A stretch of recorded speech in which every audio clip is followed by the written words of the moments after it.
నమస్కారం. నేను మీ సఖి కిరణ్మయిని. చిన్నప్పటి నుంచి నేను పెద్దవాళ్ళ నోటి నుంచి ఒకటే వింటున్నాను. మన రాత మారితే తలరాత మారుతుంది, అందంగా రాయండి అని చెప్తూ ఉండేవాళ్ళనమాట. సో ఎందుకు చెప్పేవాళ్ళు ఏంటి నాకు అర్థమయ్యేది కాదు. నేను స్కూల్లో టీచర్గా వర్క్ చేసేదాన్ని. అప్పుడు school teachers parent teacher meeting అప్పుడు పేరెంట్స్కి పిల్లల గురించి చాలా చాలా కంప్లైంట్స్ చేసేవాళ్ళు. ఈవెన్ నేను కూడా అలానే చాలా ఫేస్ చేశాను.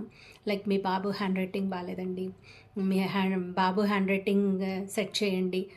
నాకేంటో తెలిసేది కాదు. సో ఇవన్నీ చూసిన తర్వాత నాకు అనిపించింది, నేను ఎందుకు నేర్చుకోకూడదు హ్యాండ్ రైటింగ్, పిల్లలకి నేర్పించవచ్చు కదా.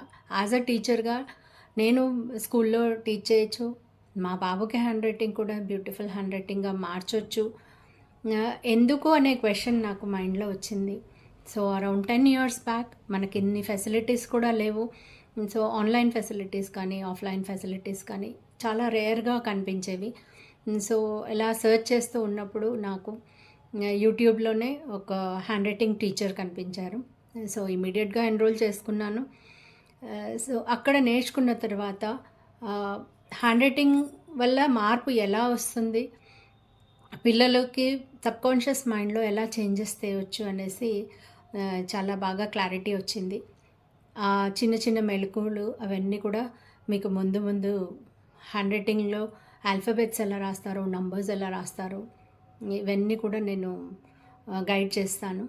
Do follow me, subscribe and comment below whether you are interested to learn handwriting or not. Thank you. Namaste.